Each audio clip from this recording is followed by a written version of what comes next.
पर मैं बात करने वाला हूँ, जिस सेटअप को हम लोग आज सीखने वाले हैं वो मेरा एक पर्सनल सेटअप है, प्राइस एक्शन से रिलेटेड है और इंडिकेटर के साथ ट्रेड किया जाता है। ठीक है। और रिसेंट अभी के प्रेजेंट मार्केट में हमारे ट्रेडर और मैं साथ में सभी लोग मिलकर इसको ट्रेड कर रहे होते हैं। ठीक है।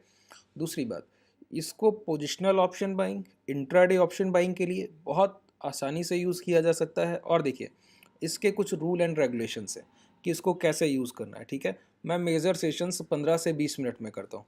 कोशिश करूँगा कि ये सेशन छोटा रखा जाए, लेकिन फिर भी अगर समय कुछ ज़्यादा लगे तो आप लोगों को बने रहना होगा और आखिरी तक इस वीडियो को देखना होगा। ठीक है। और अगर आपको पसंद आता है तो आपके लिए मुफ्त है, और आप अगर धन्यवाद कहना चाहते हैं तो मुफ्त में इस वीडियो को लाइक करके निःशुल्क है आपके लिए। ठीक है। लेकिन जो लोग और आगे सीखना चाहते हैं, ये वीडियो उन तक पहुंचेगा, उनकी भी हेल्प होगी। ठीक है। तो आप इसको लाइक करके अपना धन्यवाद अदा कर सकते हैं। चलिए शुरुआत करते हैं। देखिए, इंट्राडे में जो आपके साथ एज अ ट्रेडर जो तकलीफ़ आती है वो होती है एक कॉम्प्लिकेटेड माइंडसेट। पहले आपकी तकलीफ़ों को मैं बता दूं, फिर हम लोग एक प्राइजेक्शन पर पहुंचेंगे, वहां पर सीखेंगे। देखिए, क्लासेस में जब हम चीज़ों को सीखते हैं तो उसका एक तरीका होता है। ठीक है। यहाँ पर मुझे बस चीज़ों को बता के जाना होता है, तो कम से कम थोड़ा सा आपको एक आइडिया मिले कि क्लासेस में हम लोग कैसे चीज़ों को सीखते हैं। ठीक है। तो जो चीज़ें मैं बता रहा हूँ इसी तरीके से क्लासेस हमारी चलती हैं। समझिए, मैंने क्या बताया? मैंने बताया कि इंट्राडे में एक ट्रेडर की जो तकलीफ है, जो स्विंग कर रहा है, इंट्राडे पोजिशनल कर रहा है, कुछ भी कर रहा है, जो तकलीफ है वो क्या है? तकलीफ है एक कंफ्यूजिंग माइंडसेट। जो माइंडसेट जो आपका है वो एक कॉन्ट्राडिक्शन है, वहाँ पर एक मतभेद है। मतभेद क्या है? एक ही समय पर आपको बाई और सेल दोनों के लिए तैयार रहना होता है। बाई और सेल दोनों के लिए तैयार है। बाई और सेल दोनों के लिए तैयार रहने का मतलब क्या है? बाई और सेल एक ही सेशन में, एक ही दिन में आप लोग खरीदारी की कोशिश भी करते हैं और बिकवाली की कोशिश भी करते हैं।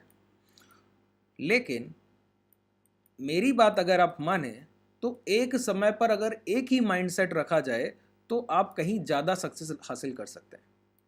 एक समय पर एक माइंडसेट कैसे रखा जा सकता है? जबकि बाजार तो दोनों तरफ मोमेंटम करता है, वॉलेटाइल मार्केट है, अप एंड डाउन दोनों कर रहा है, तो हम तो अपॉर्चुनिटी गेनर होने चाहिए। एक ही समय पर लॉन्ग और एक ही समय पर उसके बाद शॉर्ट। टॉप पर बेचें और लो पर, बॉटम पे खरीद लें, बॉटम पे खरीदें फिर टॉप पर बेचें। तो ये जो आप लोगों के सुनहरे सपने हैं मुंगेरी लाल जैसे, ये कभी पूरे नहीं होंगे सर, कभी भी नहीं हो सकते। क्योंकि मैंने एक आपको कॉन्सेप्ट बताया, ट्रेडर मात्र बीच का 20% कमाता है, सॉरी 60%, और ऊपर का 20 और नीचे का 20 सेलर्स के लिए है। जो लोग ये एक्यूरेट ट्रेड कर लेंगे, मिडिल का 60% वही प्रॉफिटेबल है, और जो टॉप और बॉटम सोच रहे हैं वो बस सोचते रह जाएं। ठीक है। अब दूसरे तकलीफ आती है जब मैंने कहा कि मतभेद नहीं रखना है। मतभेद नहीं रखना है मतलब अगर लॉन्ग से सोच रहे हैं तो सिर्फ लॉन्ग के लिए ही सोचना है, शॉर्ट सोच रहे हैं तो शॉर्ट के लिए ही सोचना है। अगर इसको मैं आसान करके कहूं तो मैं ये कह सकता हूं कि जब खरीदारी की अप्रोच है कि बाजार में निफ्टी में सिर्फ ऊपर की पोजीशन देख रहे हैं, तो अगर शॉर्ट करने का मौका मिले कि बाजार यहां से गिरेगा तो भी छोड़ दिया जाए, तो भी स्किप। बात क्लियर हो रही है? ये आपके माइंडसेट का बहुत बड़ा एक तकलीफ है। मैं बता दूं, आप जो लॉस कर रहे हैं उसके पीछे ये बहुत बड़ी तकलीफ है कि आप प्राइस के पीछे बार बार भागने की कोशिश कर रहे हैं। अच्छा, ये क्यों करना है? इसके पीछे कारण क्या है? इसके पीछे कारण है ट्रेंड। ट्रेंड ट्रेंड क्यों कारण है ये बताइए जरा। ट्रेंड मात्र एक वजह से कारण है। मैं कई बार ये बात बोलता हूं कि एक प्राइस जो अप ट्रेंड में है, ऊपर की तरफ मोमेंटम कर रहा है, वो क्या करेगा? वहां पर अगर बेचने के लिए कोई अवसर मिलेगा तो वो कहीं ना कहीं फेलियर साबित होगा कि वहां पर आपके लॉस चले जाएंगे। तो कोशिश ये की जाए जब प्राइस अप ट्रेंड में हो कि जब खरीदने का अवसर मिले तब मात्र खरीदारी की जाए और बेचने के अवसर को स्किप कर दिया जाए, कि उसको छोड़ ही दिया जाए। दूसरी बात, अगर प्राइस डाउन ट्रेंड में है तो खरीदने के अवसर को छोड़ दिया जाए और बिकवाली सेलिंग के जो भी मौके मिले, जो भी अपॉर्चुनिटी मिले, उसको ग्रैब किया जाए, उसको पकड़ा जाए। तो एक समय पर एक माइंडसेट, ये आपकी कई तकलीफ दूर कर देगा। तो मैंने सबसे पहले क्या बोला? ट्रेंड। तो पहली बात तो ये कि ट्रेंड का आइडेंटिफिकेशन कैसे करते हैं। दूसरी बात, अगर एक तरफ ही खरीदारी देखनी है, या तो ऊपर की तरफ बाइंग या नीचे की तरफ सेलिंग, एक समय पर एक माइंडसेट, और दूसरा माइंडसेट उस समय होना ही नहीं चाहिए कि सोच ही नहीं रहे कि वो मौका ढूंढ रहे हैं जो अभी ट्रेंड है, और उसके विपक्ष में जो भी मौके बनेंगे वो ट्रेड नहीं किए जाएंगे। बात क्लियर हुई? ट्रेंड के अगेंस्ट मोमेंटम में बने सेटअप्स नॉन ट्रेडेबल होंगे मेरे लिए। अब आप लोग क्या गलती कर रहे हैं इसके एवज में? अगर आप अपनी गलतियों को समझना चाहें साइकोलॉजिकल लेवल पे, देखिए, एक रेजिस्टेंस लाइन, ये रेजिस्टेंस लाइन हो गई। अब प्राइस आके यहां से गिर के दोबारा यहीं पहुंच रहा है। अब यहां पर दो तरीके के ट्रेडर हैं, जो ब्रेकआउट देख रहे हैं, दूसरे वो जो ब्रेकडाउन देख रहे हैं। अब बताइए, एक ही समय पर दो तरीके के ट्रेडर बाजार में बैठे हैं कि नहीं बैठे? प्राइस ऊपर जाएगा तो आप लॉन्ग करेंगे, प्राइस लौट कर नीचे आ जाएगा, लॉस काटेंगे, फिर शॉर्ट करेंगे, प्राइस फिर ऊपर जाएगा तो फिर लॉन्ग करेंगे। यही करते रह जाएंगे क्या? तो मैंने कहा, उस समय पर अगर सिर्फ आप अपनी एक सोच रखें, एक सोच का मतलब क्या है कि या तो अप ट्रेंड सोच रहे हैं तो सिर्फ अप ट्रेंड, डाउन ट्रेंड सोच रहे हैं तो सिर्फ डाउन ट्रेंड। बात क्लियर हुई? तो ये जो मतभेद है आपके माइंड का कि क्या करना चाहिए, तो दोनों काम हम एक साथ कर लेते हैं। एक ट्रेड से निकल के दूसरी में एंट्री, दूसरे से निकल के तीसरी में। मैं देखता हूं ट्रेडर्स की ऑर्डर बुक, जब आप लोग भेजते हैं कि मेरे सर इतने लॉसेज हैं, मेरे इतने लॉसेज हैं, और ऑर्डर बुक में मैं देखता हूं एक एक सेशन में 40-40, 45-45, 60-60 ऑर्डर्स स्काल्पर करते हैं सर। मेरे बैचेस में जो स्काल्पर, जो ट्रेडर्स स्काल्पिंग करते हैं, उनके ऑर्डर 30-35-40 मैक्स रहते हैं। लोगों के 60-60, 70-70, 80-80 ऑर्डर्स। एक तो डिसिप्लिन का पहला रूल तो यही कह देता है कि इंट्राडे में ट्रेडर को 3 से ज़्यादा ट्रेड तो प्लान नहीं करने चाहिए, मैक्सिमम 3। तो जब आपने खुद को सीमित कर दिया कि मैं 3 से अधिक करूंगा ही नहीं, तो लॉसेस की संभावना कम से कम रह जाएगी। दूसरी बात, आप हर ट्रेड में हर कैंडल को अपॉर्चुनिटी नहीं देखेंगे। अब आप देखेंगे, पहले एक बार आपके माइंड को ट्रिगर करेगी एक बात, क्या कि मुझे दिन के 3 ट्रेड ही करने हैं, तो जब पूरी तरीके से कंफर्मेशन मिलेगा तो ही ट्रेड करूंगा। तो कंसोलिडेशन में ट्रेड नहीं करेंगे, प्राइस एक जगह पर रुक रहा होगा ट्रेड नहीं करेंगे, जब तक ब्रेकआउट वैलिडेशन नहीं हो जाएगा, ब्रेकडाउन वैलिडेशन नहीं हो जाएगा, ट्रेड ही नहीं करेंगे। कई गलतियां तो वहीं स्किप हो जाती। अब अनुशासन जो हमको 5, 6, 7 स्टैंडर्ड में सिखाया जाता था, वो आप लोग अब भूल गए हैं, तो कैसे काम चलेगा? ट्रेडर का पहला रूल जानते हैं? कई आप हैज फंड ट्रेडर्स को पढ़ेंगे, उनकी बुक्स को पढ़ेंगे, तो उनमें पहली चीज लिखी हुई मिलती है क्या? A man who kept promise with himself. अगर आप खुद से किए गए वादे निभा पाते हैं और खुद से झूठ नहीं बोलते हैं, तो आप ट्रेडर बनेंगे।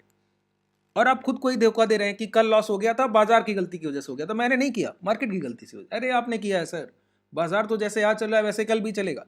और जब और ट्रेडर आएंगे तो एसएल हंटिंग और ज़्यादा होगी।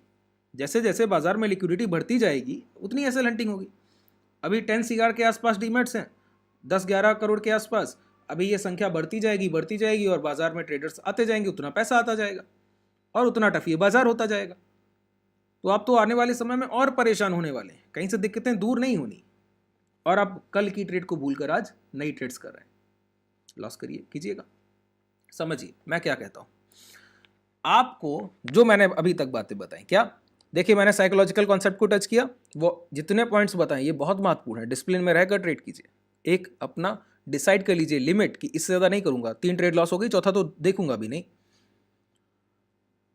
2 ट्रेड प्रॉफिट हो गई, एक ट्रेड में अब जितना कमाया है उसका 30% रिस्क लूंगा, बाकी पैसा घर लेकर जाऊंगा। ये घर ले जाने की आदत डालिए, ठीक है? क्योंकि बाजार में मैं बस एक ही बात कहता हूं, ट्रेडर वो है जिसके कमाए गए पैसे से उसका घर चले।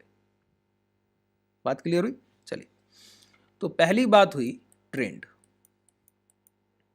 ट्रेंड का मतलब क्या है? जिधर बाजार का मोमेंटम है, अगर हम उसके साथ चलें तो हमारे कमाने की संभावना अधिक से अधिक है। तो ट्रेंड का आइडेंटिफिकेशन कैसे करते हैं? तो मैं आपको एक बात बताऊं, एक टूल देता हूं।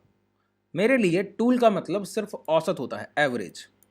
मेरा जो पर्सनल फेवरेट है, प्राइस के बाद मैं किसी को वरीयता दे रहा हूं बाजार में, वो औसत है, औसत के अलावा कुछ भी नहीं। देखिए, मैंने पहले बताया ये सेशन थोड़ा लंबा हो सकता है, ठीक है? समय निकालकर धीरे धीरे देखिए। अगर आपको मेरी गति, जिस स्पीड से मैं आपसे बोल रहा हूं, अगर ये धीमे लगती है तो अपनी स्पीड को जाकर 1.25x या 1.5x पर भी ले जा सकते हैं, ठीक है? और अगर आप हमसे जुड़ना चाहते हैं तो नीचे डिस्क्रिप्शन में टेलीग्राम ग्रुप का लिंक है, उससे जुड़ भी सकते हैं। चलिए आगे बढ़ते हैं। तो ट्रेंड देखना आना चाहिए। ट्रेंड को औसत डिसाइड कर देता है। अच्छा एक बात बताइए, एवरेज की बात की जाए तो सिर्फ ट्रेंड आइडेंटिफिकेशन, कि ये पता हो कि एक समय पर एक माइंडसेट कि कब सिर्फ खरीदारी करनी है और सेलिंग मिले, बेचने का मौका मिले तो भी छोड़ दें, कब ऐसा होगा? तो मैं कहता हूं कि जब प्राइस एक अच्छे बड़े औसत के ऊपर ट्रेड कर रहा हो तब ऐसा होगा। अगर उस बड़े औसत के नीचे ट्रेड कर रहा है तो सिर्फ शॉर्ट सेलिंग देखनी है, और उस बड़े औसत के ऊपर ट्रेड कर रहा है सिर्फ लॉन्ग देखना है। मतलब एक ऐसा एवरेज जिसके ऊपर प्राइस ट्रेड करे तो हमको सिर्फ खरीदारी के अवसर ढूंढने हैं, और उस औसत के नीचे ट्रेड करे तो सिर्फ बिकवाली के अवसर ढूंढने हैं, सिर्फ शॉर्ट सेलिंग ढूंढनी है। कैसा वो स्ट्राइक प्राइस होगा, कैसा वो एवरेज होगा? वो एवरेज है 200 का मूविंग एवरेज, 200 का औसत। 200 का औसत, 200 का औसत क्या होगा सर?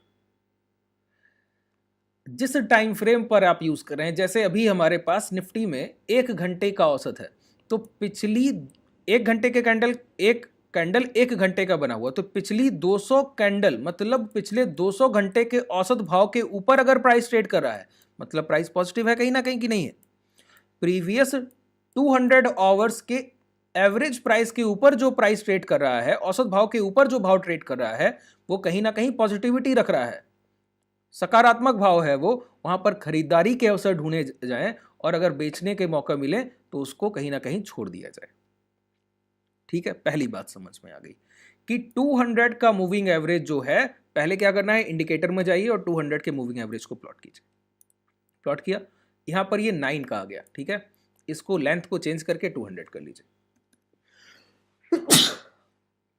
सॉरी, माफ कीजिए, चलिए चेंज किया। ठीक है, इस तरीके से ये एवरेज आपके पास आ गया। देखिए, तो मैंने क्या कहा, जब तक कोई प्राइस 200 के मूविंग एवरेज के ऊपर ट्रेड कर रहा है, यहां पर ये क्या कर रहा है, 200 के मूविंग एवरेज के ऊपर ट्रेड कर रहा है। ये पूरा सेटअप बता के जाऊंगा, तसल्ली से बने रहना है, आखिरी तक वीडियो में रहना है। बीच में कई ट्रेडर्स की आदत होती है कि इतना देख लिया कि बस इतना बहुत है, अब जाकर पहले बैक टेस्ट। अरे बैक टेस्ट कुछ नहीं होता है सर, लाइव मार्केट में जाकर कल ट्रेड कीजिएगा, अगला सेशन मिलेगा, पूरा बाजार खुला रहेगा, आने वाली पीढ़ियों तक खुला रहेगा सर, है ना? कहीं नहीं जा रहा है बाजार, लाइव मार्केट में टेस्ट होता है। बैक टेस्ट नाम की कोई चीज़ बाजार में नहीं होती, वो बस आपको लुभावने सपने दिखाने की चीज़ें हैं। जितना मैं आपको बता रहा हूँ, मैं पिछला डेटा बस रिसेंट अभी ले पाऊंगा जितनी 200 कैंडल पीछे बनी होंगी। ये नहीं कि आपको मैं बैक टेस्ट करा हूँ 2015, 16, 18 तक, नहीं ना, 2020 तक। बैक टेस्ट बस इसलिए कि ये चीज़ें काम कैसे करती हैं वो सीख लिया जाए। अब आपका पेशेंस टेस्ट होगा लाइव मार्केट में, जो सीखा है उसको इंप्लीमेंट करना सीखना होगा। लगभग 5 से 10-15 दिन का वो भी आपका एक फ्रेम होता है कि जो सिखाऊं उसको बार बार ट्रेड करके अपने लिए परफेक्ट बनाइए। ठीक है, अब ये चीज़ें मैं यहाँ पर आपको सिखा नहीं पाता हूँ, उसके लिए आप लोग क्लासेस करते हैं ना, तो नीचे डिस्क्रिप्शन में आपके पास लिंक है। टेलीग्राम से जुड़ना चाहे, हमारे ट्रेडर्स के रिजल्ट देखना चाहें, देखकर उसके बाद जुड़िए। और डायरेक्ट जुड़ना चाहते हैं, अगर आपको ये सेशन पसंद आता है तो डिस्क्रिप्शन में ही कॉन्टैक्ट डिटेल है, कॉन्टैक्ट कीजिए, आप क्लासेस को ज्वाइन कर सकते हैं। डेली 1-1 घंटे के सेशंस और 3-4 महीने तक, है ना, साथ में लाइव मार्केट ट्रेड्स। देखिए, जब प्राइस 200 के मूविंग एवरेज के ऊपर है, तब मैंने क्या कहा, जितने खरीदारी के अवसर मिले, बाइंग के जितने अवसर मिले वो उनको भुनाइए, और सेलिंग के जितने अवसर मिले उनको छोड़ दीजिए। कैसे? एक मैं फॉर्मेशन पढ़ाता हूं, HBB। HBB होता है high break buy, high break buy. अब ट्रेंड डिसाइडर क्या है, 200 का मूविंग एवरेज है कि नहीं है, 200 का मूविंग एवरेज ट्रेंड डिसाइडर। अब जब 200 का मूविंग एवरेज ट्रेंड डिसाइडर है, तो जितनी बार प्राइस चलने के बाद गिरता है, पुल बैक, एक चलता हुआ प्राइस जहां से गिर जाए, और ट्रेंड क्या है, 200 के मूविंग एवरेज के ऊपर भाव ट्रेड कर रहा है, तो ट्रेंड अपसाइड है, तो गिरावट पे कोई बिकवाली का तो मौका ढूंढना ही नहीं, खरीदारी का मौका ढूंढना है। ठीक है, तो HBB से कर सकते हैं। दूसरा तरीका, HBB के अलावा क्या हो सकता है, HBB के अलावा दूसरा फॉर्मेशन आपके पास होता है ट्रेड करने के लिए, वो है इसी के साथ आप एक शॉर्ट टर्म 50 का मूविंग एवरेज भी यूज कीजिए। 50 का वो क्या करेगा, वो आपको बार बार एंट्री देगा, बार बार एंट्री देगा, खरीदने का तरीका बताएगा। HBB से जब आप बाइंग करते हैं तो आपकी खरीदारी कैसी होती है कि आप जितनी बार प्राइस गिरने के बाद अपना लास्ट स्विंग हाई काटेगा, प्रीवियस हाई, आप खरीदारी करेंगे। जैसे प्राइस यहां चल कर गया और यहां पर देखिए हाई ब्रेक हुए, लॉन्ग कर दीजिए। प्राइस चल कर गया, थोड़ा सा नीचे आया, हाई ब्रेक हुए, लॉन्ग कर दीजिए। प्राइस चल कर गया, थोड़ा सा नीचे आया, चलने के बाद हाई ब्रेक हुए, लॉन्ग कर दीजिए। ऐसे चलता है प्राइस। ठीक है, ध्यान रहेगा। जितनी बार ऐसा हो उतनी बार करना है, एक बार नहीं, उतनी बार। देखिए प्राइस नीचे आया, हाई ब्रेक हुए, लॉन्ग कर दीजिए, या फिर नीचे आया, हाई ब्रेक हुआ, लॉन्ग कर दीजिए। अब क्या हुआ, प्राइस नीचे आया और हाई ब्रेक नहीं किए तो लॉन्ग नहीं करना है। ठीक है, अब और आगे बढ़िए। चलिए, मैंने कहा, आपने कहा कि ये तो ऊपरी स्तर पर खरीदारी हो रही है कि जब गिर रहा है तो पुल बैक पे तो बेचना नहीं है। सेलिंग का कोई भी हमको ऑर्डर ही एग्जीक्यूट नहीं करना है। मिल रहे हो, कोई सेटअप आपने पहले कुछ सीखे हो तो उनको भूल जाना है, सिर्फ खरीदारी ढूंढनी है। लेकिन खरीदारी ऊपरी स्तर पर हो रही है, गिरावट के बाद जहां से भाव घूमे मैं वहीं खरीद लूंगा और मेरा लॉस का एरिया सबसे छोटा हो जाए, ऐसा कैसे पॉसिबल है? तो उसके लिए मैंने आपको बताया 50 का मूविंग एवरेज। 50 का औसत जब भी 200 के औसत के ऊपर ट्रेड कर रहा हो तो 200 के एवरेज ने आपको ट्रेंड बता दिया कि प्राइस क्या है, 200 के मूविंग एवरेज के ऊपर ट्रेड कर रहा है। और ये 50 का एवरेज आपको एंट्री एग्जिट देता है। क्या देता है? एंट्री एग्जिट देता है। एंट्री एग्जिट का मतलब जब प्राइस में एंट्री कहां पर की जाएगी, ये कौन बताएगा? 50 का एवरेज। कैसे यूज करना है? देखिए, यहां पर आइए और यहां पर सर्च कीजिए मूविंग एवरेज। एक एवरेज हम लोग यूज कर रहे हैं, दूसरा एक और करना है। ठीक है, ट्रेंड लेंथ कितना रखना है? 50। अच्छा, इसके साथ थोड़ा सा विजिबिलिटी में अगर आप स्टाइल में चेंज करें तो इसको थोड़ा सा रेड रखिए। इससे क्या होगा, थोड़ा सा थिकनेस बढ़ा दीजिए क्योंकि ये एंट्री प्राइस होगा। ठीक है, अब देखिए इस तरीके से आ गया। ये रेड लाइन क्या है? ये रेड लाइन 50 का मूविंग एवरेज है और ये ग्रीन लाइन क्या है? 200 का मूविंग एवरेज है। मैंने पहले बताया 200 के ऊपर भाव है तो खरीदारी के अवसर ढूंढने, 200 के नीचे भाव है तो बिकवाली सेलिंग के अवसर ढूंढने।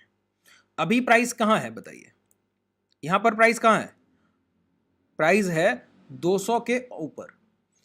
200 के ऊपर है तो मैंने क्या बोला, जितनी बार प्राइस चलकर आता है 50 के मूविंग एवरेज के पास और वहीं से लौटता है, उसके नीचे आकर या उसके पास से, जहां से टर्न अराउंड हो जाए, गिरते हुए आएगा और उसको टच करके घूमेगा या उसको ब्रेक करने के बाद नीचे, जब प्राइस 200 के ऊपर है तो मैंने क्या बताया, सिर्फ बाइंग के हमको अवसर ढूंढने हैं, ऐसी अपॉर्चुनिटी जहां पर सिर्फ खरीदारी हो। तो 50 के नीचे जब भी प्राइस आए तो शॉर्ट तो करना ही नहीं है, लेकिन लौट कर जब भी 50 के ऊपर जाएगा तो बाइंग करेंगे, लॉन्ग करेंगे। शॉर्ट तो करेंगे ही नहीं, लॉन्ग करेंगे। बात क्लियर हुई?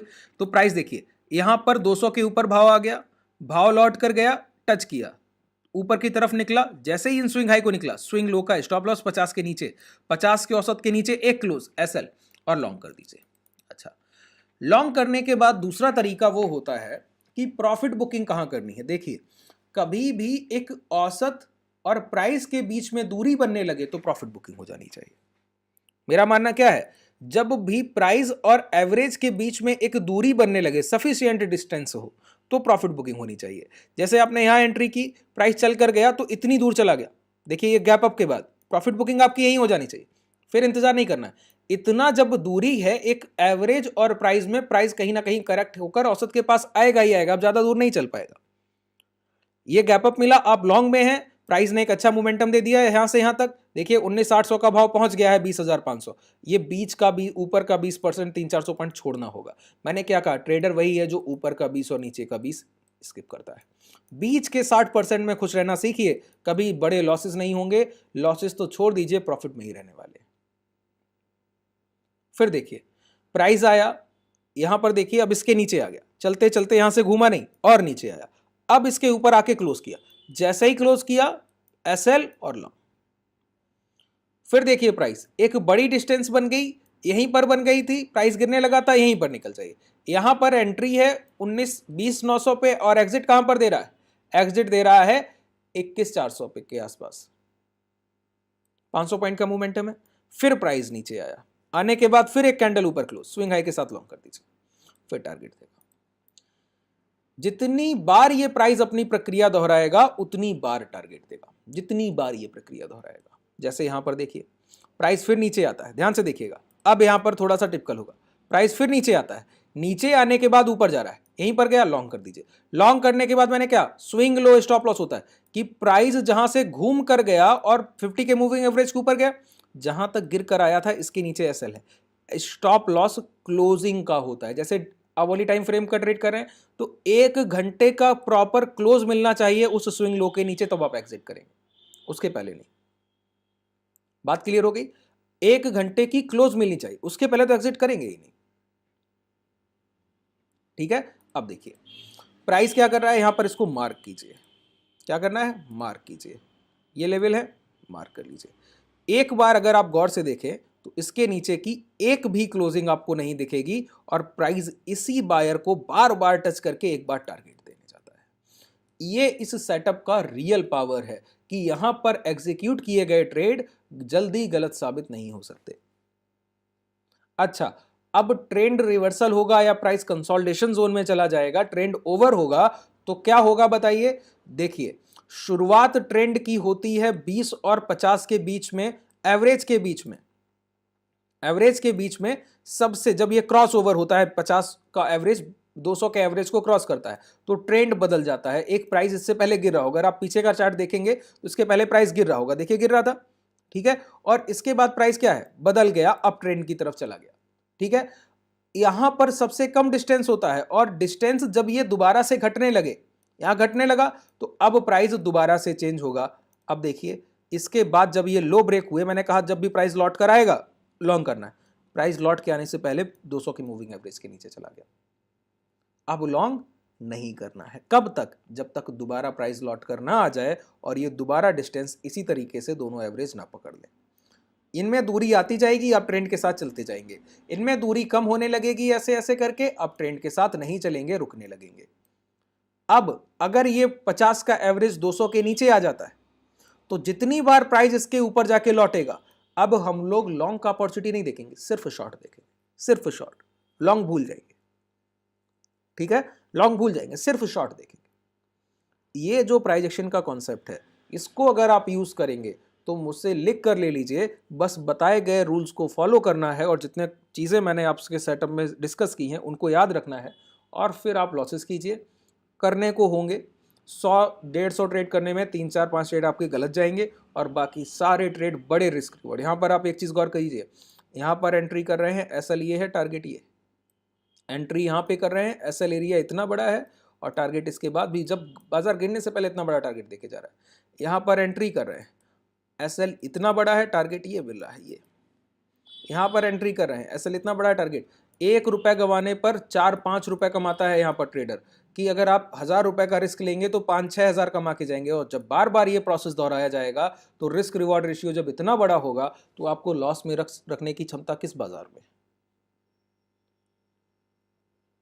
आइडेंटिफाई कीजिए ट्रेंड को, ट्रेंड के साथ एंट्री होनी चाहिए, फिर उसको आगे लेकर जाइए। ठीक है, चलिए, मुझे उम्मीद है कि आप लोगों को पूरा कॉन्सेप्ट क्लियर हो गया होगा। अभी शॉर्ट सेलिंग का कुछ रह गया है लेकिन वीडियो बहुत लंबा हो गया है सर, मुझे नहीं लगता कि आप लोग इतने बड़े वीडियोस देख पाएंगे। ठीक है, तो आप अगर इसके आगे के कॉन्सेप्ट आप लोग और सीखना चाहते हैं तो नीचे कमेंट सेक्शन में जाकर बताइएगा कि आपको इसके आगे भी सीखना है। तो शॉर्ट सेलिंग के लिए मैं नेक्स्ट वीडियो में आपके और कॉन्सेप्ट क्लियर कर दूंगा कि शॉर्ट सेलिंग में और कौन कौन सी चीज़ें याद रखी जाती हैं, थोड़े से बदलाव करने होते हैं। ठीक है, आज के लिए पर्याप्त है। अगर कोई भी डाउट रह गया हो तो कमेंट सेक्शन में पूछेगा, विद इन 5 मिनट्स में आपको रिप्लाई देता हूँ। शुभ रात्रि, धन्यवाद।